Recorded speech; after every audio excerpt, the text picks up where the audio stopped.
This is my other spicy noodle, all the carbonara. So good. For you spicy noodle lovers that are also trying to like watch your figure, like spicy noodles. So 380 calories as opposed to like the regular ones that are 510 calories.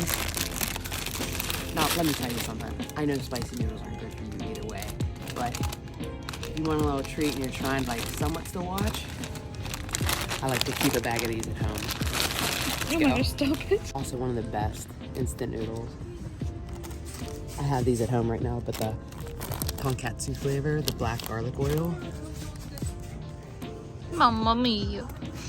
Yeah, something like that. I'm not here getting a bunch of ramen, just for the record. I know that this isn't part of my diet. I'm here to get sriracha and rice.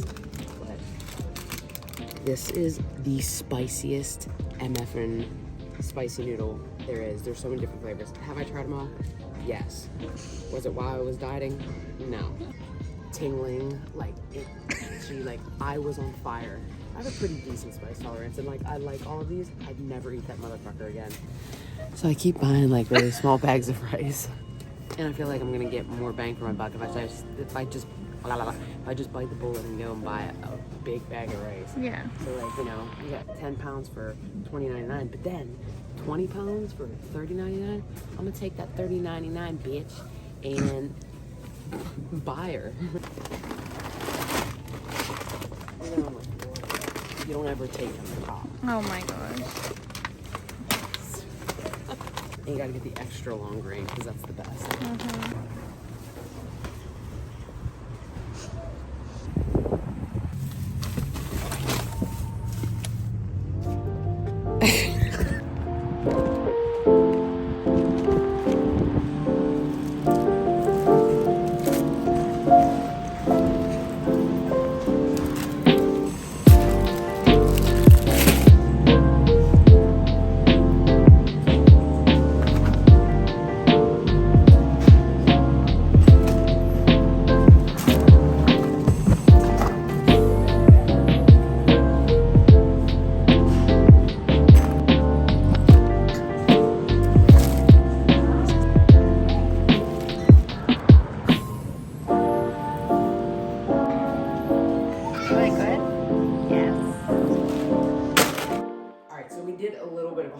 This is everything I got for the next like week or so.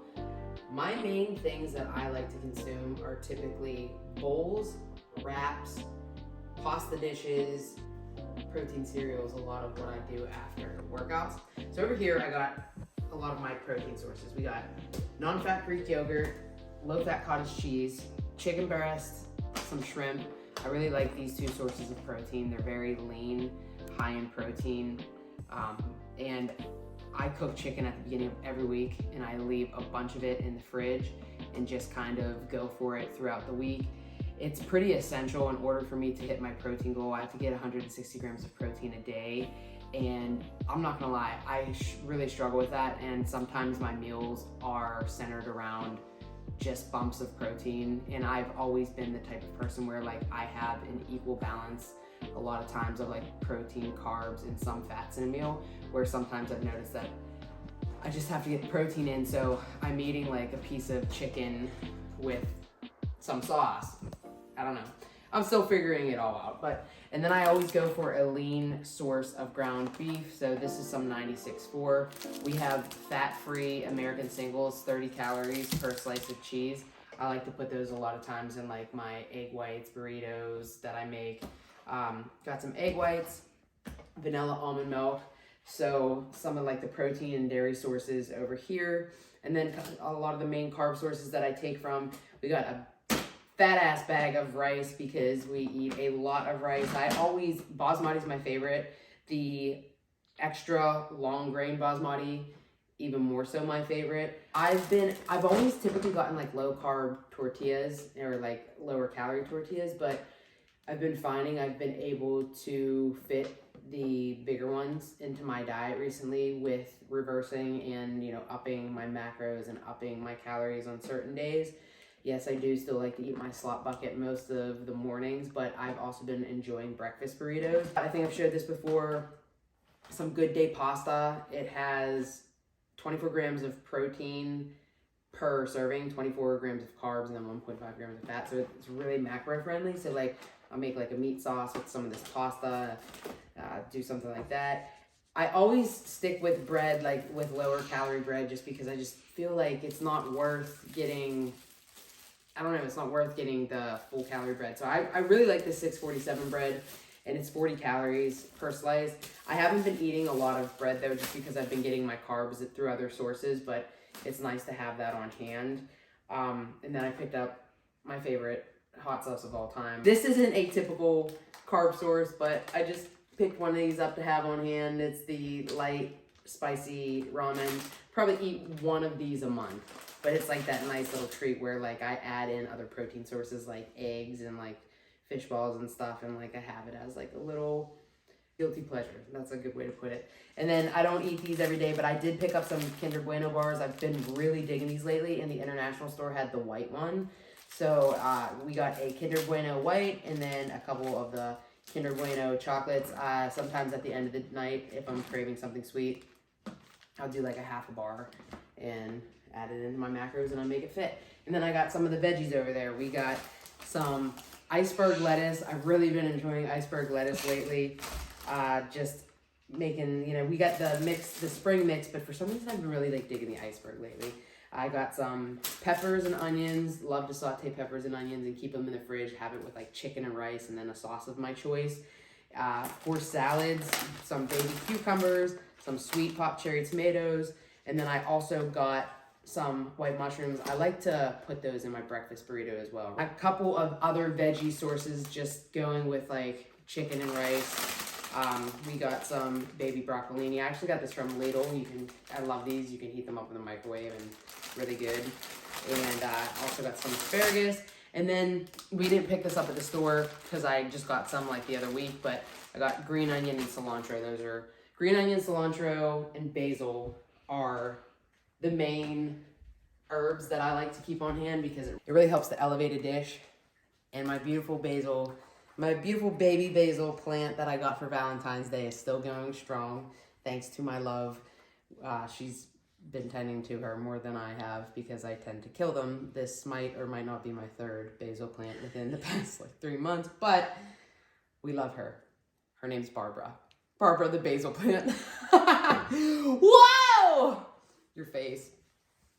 All right, now you've seen a little bit of a smaller haul, so I will show you a couple of the meals that I'm gonna make. So with all the groceries that I got, we will see you back in the kitchen and what we are cooking. Girl, I'll see you there.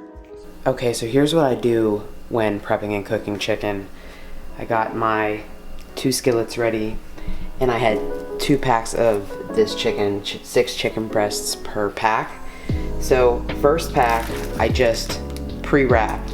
Basically, I put each piece of chicken in its own separate Ziploc bag, and then I freeze it. The reason that I do that and individualize these is so that throughout the week, if I need some chicken, I can take them out individually without having to freeze this entire thing and then thaw the entire thing out, because sometimes I don't need that much chicken. Right now, however, I'm going to cook this entire 6-pack of chicken and then freeze this 6-pack individually because I've been eating a lot of chicken throughout the week, both Kendra and I, so I think that we're basically gonna use that entire thing throughout this week. So what I like to do next is I take each individual piece out, I trim off all of the fat, I clean the chicken off, and then I pound it down and season, and then I go ahead and I put it on the skillet with some spray butter. I cook it on each side for 6 minutes, take it off, and then I put it in my container so it's nice and prepped for the week.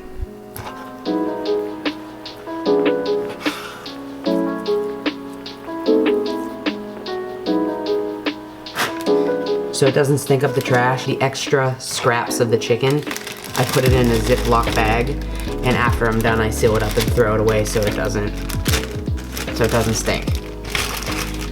Also, I probably take a little bit more off of my chicken than I need to. However, chicken is one of those things, I don't know, there's a fine line to it. It's easy to get grossed out by, for me personally. So I like to clean it up really well. I also rinse my chicken breast off.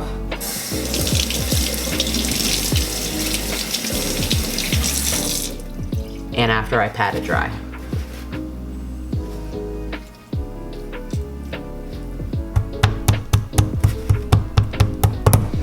Don't skip this process, it really helps to tenderize the meat. I've noticed a difference.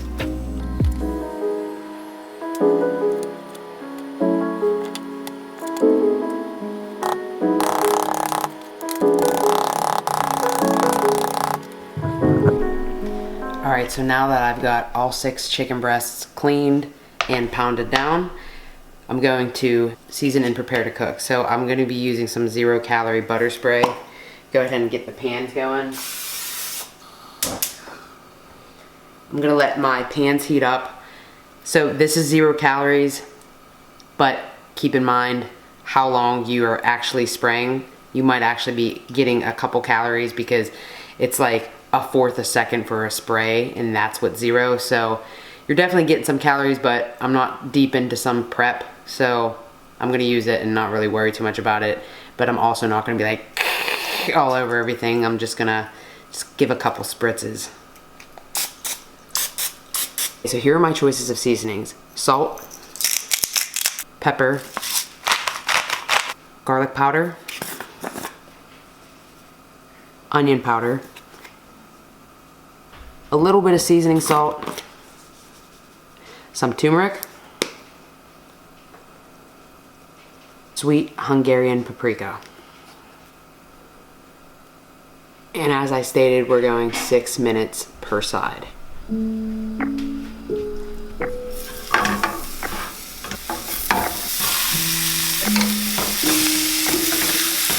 And you just do the same exact thing for the other side. Season with all the same things on the other side. So you're probably thinking chicken breast. Okay, it's simple enough to cook. Is it though? I feel like there's definitely a technique to not making grilled chicken breast taste like shit. It took me some time to get it down to where it tastes decent. And whether, like, I feel like just because I can get a little bit weird with chicken, I was constantly overcooking it. And then you have this overcooked rubbery chicken. And chicken is one of those things, like, if you overcook it, you cannot eat it. It is absolutely disgusting. So you've got to figure out, you know, the perfect time, because you also can't undercook it because you'll get really fucking sick. So I was baking it for a while, but it was missing that like char flavor that I kind of like. And it was turning out okay, but I was like, I need to figure out how to grill this and, you know, get it right and stop being so paranoid. So I found out that the magic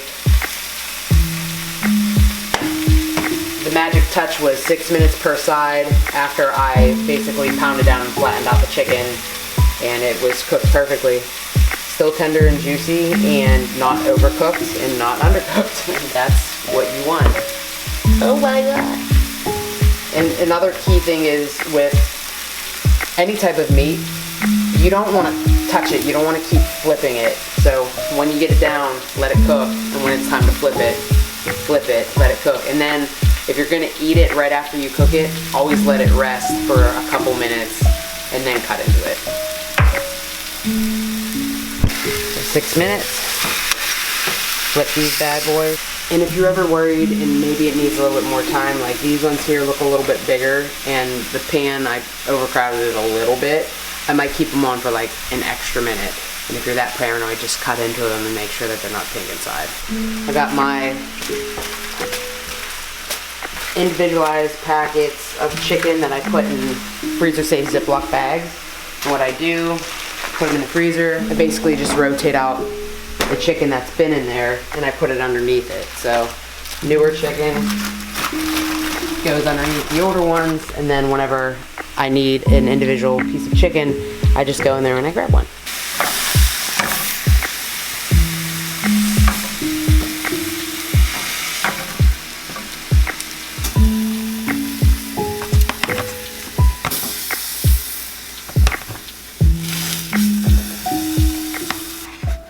And there it is, 6 pieces of cooked chicken breast prepped for the week.